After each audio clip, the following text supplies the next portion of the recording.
UPSC classes. आज के class में हम लोग इकोनॉमिक्स के आंसर्स कैसे लिखेंगे, कैसा फॉर्मेट रहेगा, क्या आपको फॉलो करना चाहिए, उसी को लेके डिटेल्स में डिस्कशन करने वाले हैं। तो चलिए क्लास को स्टार्ट करते हैं। आज का वीडियो है only on strategy for writing answers for the CSE mains. तो ये बोला जाता है कि आंसर राइटिंग एक आर्ट होता है। तो गुड न्यूज़ यही है कि any form of art can be learned over a period of time, and all it takes is will and effort, regular practice, and also some guidance from our classes. So please follow the video till the end to know how you can master writing the best answer for your examinations. So let's get started. Here I will be giving you certain tips जिसको आपको follow करना है preparation के वक्त। तो ये जो answer writing का गाइड है उसको अभी हम 3 स्टेजेस में भाग करेंगे। एक है बेसिक, दूसरा है इंटरमीडिएट, तीसरा है advanced. As the names for the section headings, as I have told you, suggest one should proceed step by step, like understanding each section completely before proceeding to the next. So ultimately, you should be able to use that tips which I am giving you from all the sections in your answer, writing in a holistic manner. Okay. So, starting with the basics. I have already told you basic, intermediate and advanced. Starting with the basics.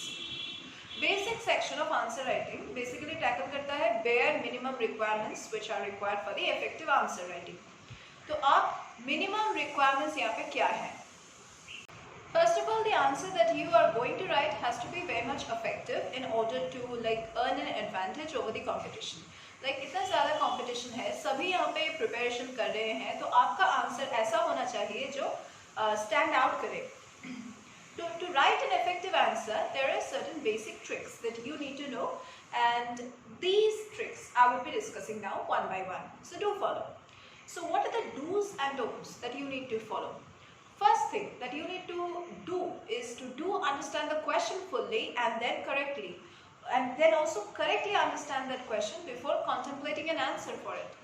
ये पहला चीज़ आपको दिमाग में रखना है कि आपको question को ज़्यादा बार पढ़ना है. You need to correctly understand that, and then you need to proceed with your answer. Okay. Questions in the mains examination come with certain directives like discuss, critically discuss, and ऐसे type का questions आते हैं.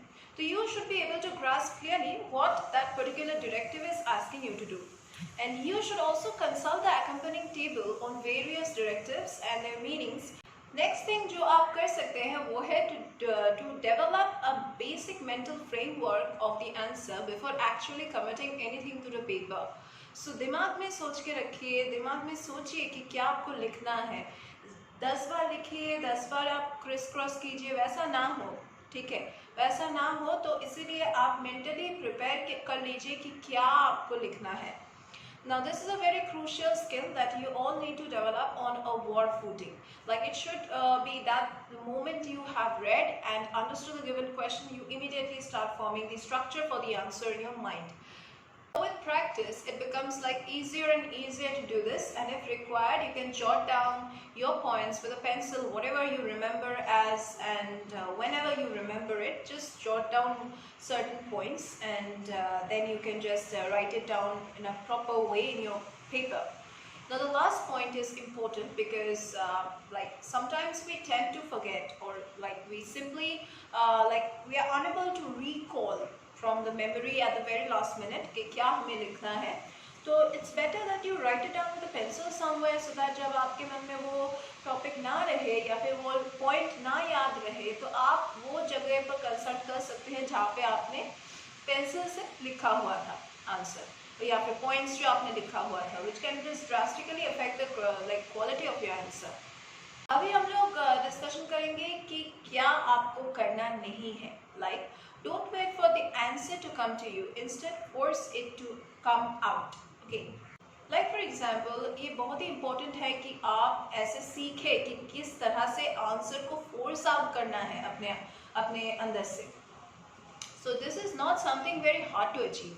Think of it in this way. You are a serious aspirant and you have prepared considerably for the mains examination, and as a result, you are in that position of a considerable amount of information. You have facts, you have ideas.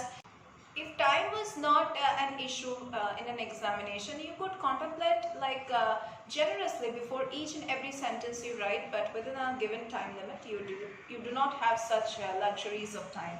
Like for example, suppose you can recall only 2 points, okay? Like fully you can recall only 2 points for an answer, and you think you need at least 4 points for that to make that complete answer, but you can remember only 2 points at that time. In such a case, you should not waste time trying to recall all the points, okay? Now, you shouldn't be trying to recall all the points before attempting to answer, and instead, you should force yourself to write the answer with whatever information you have got. And that way, without wasting time, you can give your best shot to the question. The next don't that I would be telling you is don't overstretch your imagination. Like UPSC requires that you have a good understanding of a given issue, and that the same should be like readily understandable whenever expressed. So thus one should not slip into thoughts, into ideas, or into arguments that are not like absolutely necessary for writing a particular answer. So overbrooding and philosophizing may lead to confusion, and as such it should be left out of means answer writing. Moreover, this can save you time and effort which can be used in answering other questions efficiently. How can you structure your answer? कैसे आपको structureize करना है अपना answer? तो यहाँ पे भी मैं यहाँ पे कुछ steps बताऊंगी जो आपको follow करना है. Like for step 1 में आपको क्या करना है? You should be writing a fitting introduction to your essay. Now ideally, introduction should not only introduce the topic or the issue or the idea to the examiner, but also in a brief manner it should narrate the central premise of the answer. Okay, if the question has 2 or more parts, then like all the parts must be introduced briefly one by one, and the introduction should not be like lengthier than 20% of the word limit at any cost, and its ideal length, if I talk about it, like should be about 10% of the word limit. Like for 200 words, I'm giving an example, 20 to 40 words is what you should be looking at for the introduction, and also for the conclusion. Okay. The next thing that I would be telling you about writing the structure of an answer, for the structure of an answer, calling it the step 2, you need to divide the main body of the answer into paragraphs or bullets as required. Okay. This not only focuses the examiner's concentration towards the different points that you have highlighted with the help of bullets, but also it helps you to fetch marks. Okay, so each paragraph or bullet should have only 1 point, and unless it is very necessary, do not add too many points in one bullet point. Okay, and the most important points, or the points that you have recalled fully, should go first. When you are asked to discuss both the positive and the negative aspects of an issue, you can either list down all the positives in one paragraph, and then you can list all the negatives in another paragraph. So you can go for a positive negative combination in each paragraph also. So yes, do this positive negative in one paragraph only when there are very less points in the answer, because there should be 3 paragraphs for 200 words, and that will look best.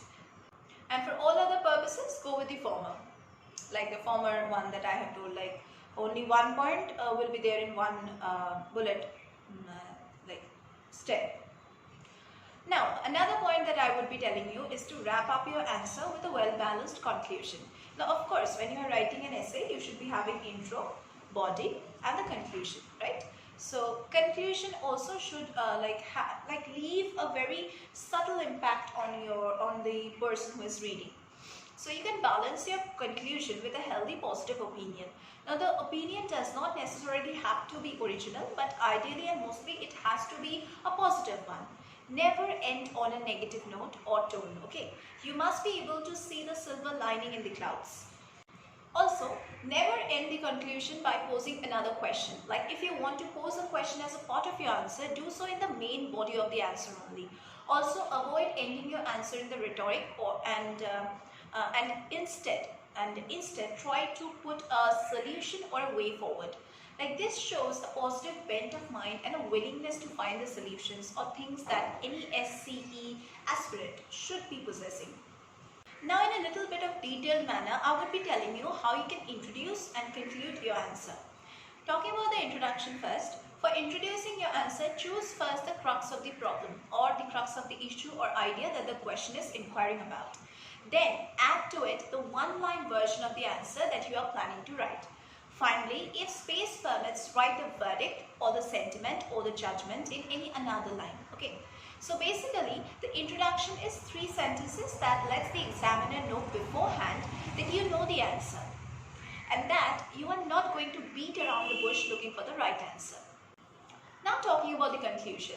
To conclude your answer, begin with a simple sentence that brings together all the main elements or all the main points or arguments of the answer. Then follow it up with like a positive opinion, okay, that I have been discussing sometime before, that end with a positive note. The last sentence should be a general statement reiterating the verdict or the sentiment or the judgment which is mentioned in the introduction. Last but not the least, I will tell you 3 points that you should be remembering while writing the answer. That is called the ABC of answer writing. Yes, we call it the initials of answer writing, which is accuracy, B for brevity, and C for clarity. Yeah, so that's it. How you can write those were the steps and those were the rules for framing the structure of an answer. Hope so you are working hard for your upcoming examinations, and all the best for that. We are meeting once again in our next classes. Till then, if you want to prepare well for your exams and need expert guidance, you can just consult our teachers through the number which is provided in the description box below. That's it for today's class. We are meeting again in the next classes.